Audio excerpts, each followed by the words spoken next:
سلام به همه شما خانواده بزرگ برکه. امیدوارم امروز حالتون خوب باشه. رفقا، من سرما خورده بودم، به خاطر همین ویدیوی 5 برکه رو بدون نریشن براتون ارسال کردم. امروز قراره درباره یه اتفاق تلخ و متاسفانه رایج صحبت کنیم. مرگ یه میگوی مادر در حالی که تخماش رو حمل می‌کرده. میدونم دیدن این صحنه چقدر ناراحت کننده است. میگوی مادر رفته، اما این تخمای کوچیک که امیدای ما برای نسل بعدی هستن هنوز باقی مونده.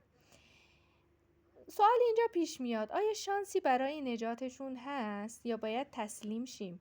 خبر خوب اینه که بله، شانسی هست، اما باید سریع و دقیق عمل کنید.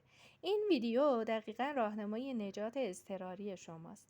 اولین چیزی که باید درک کنید اینه که تخما بدون مادر میمیرن. چرا؟ چون مادر 3 کار حیاتی انجام میداده. 1.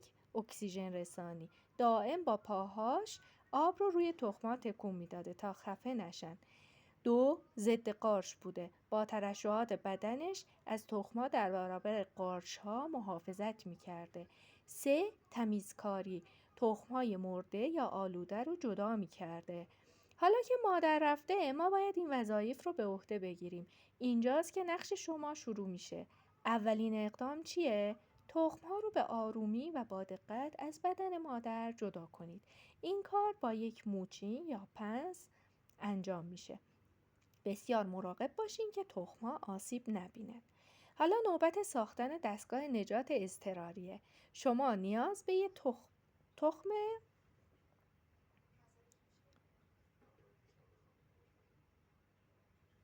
بهترین روش استفاده از یک پمپ هوایی کوچولوه. یه ظرف کوچیک مجزا، تخما رو داخل اون بریزین، مثلا یه تور یا یک محافظ پلاستیکی مشبک. حالا پمپ هوا رو روشن کنید و سر اون رو طوری داخل ظرف آب بذارین که فقط حباب‌های هوا تخم‌ها رو به آرومی تکون دهند.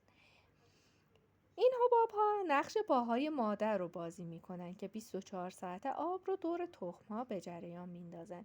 اگه حباب‌ها تخم‌ها رو با شدت پرت کنن، شما دارین تخم‌ها رو میکشین. فقط حرکت ملایم، درست مثل حرکت بالشتک نوزاد. دمای آب باید دقیقاً دمای آب آکواریوم اصلی باشه. نوسان دما مساویه با مرگ تخم‌ها. مرحله بعد مقابله با قاتل خاموش، همون قارچ ها هستن.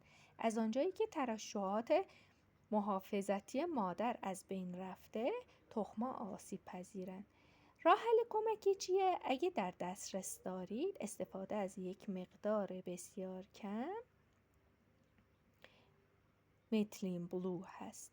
میتونید به جلوگیری از قارچ زدگی کمک کنید. این کار رو با دقت انجام بدین، فقط تا زمانی که تخم‌ها از خطر اولیه عبور کنند. تمیزکاری، این کار بسیار حیاتیه. هر روز باید با استفاده از یه ذره بین تخم‌های سفید و کدر رو شناسایی کنید. تخم‌های سالم شفاف یا زرد رو جدا کنید. تخم‌های سفید شده قارچ زده رو باید از اونها جدا کنید، چون میتونن تخم‌های سالم رو آلوده کنند. با یه پنس بسیار نازک اونها رو بردارید و دور بندازید. این کار با ظرافت جراحی انجام میشه. یه جورایی بچه‌ها انگار دارین IVF میکنید، درسته؟ حالا باید منتظر معجزه باشین. زمان تولد بچه میگوها به نوع میگو و زمان مرگ مادر بستگی داره. اگه تخم‌ها کاملا رسیده باشن، معمولا تیره شد و چشمای کوچیکی درونشون دیده میشه. ممکنه ظرف چند روز به دنیا بیان. نکته طلایی، وقتی بچه میگوها به دنیا اومدن، باید اونا رو به آرومی خارج کنین و اونها رو به آکواریوم اصلی برگردونین. بچه میگو نیاز به غذای بسیار ریز دارن، مثل غذای مخصوص بچه میگو. دیدید که چقدر سریع تونستیم بحران رو مدیریت کنیم. مرگ مادر غم انگیزه، اما ما با این روش تخم‌ها رو از یک مرگ حتمی نجات دادیم. اگر این راهنمای نجات اضطراری براتون مفید بود، حتما اون رو لایک کنید و برای هر کسی که میگوی ماده باردار داره بفرستید تا برای بدترین سناریو آماده باشن. فراموش نکنید لطفاً سابسکرایب کنید.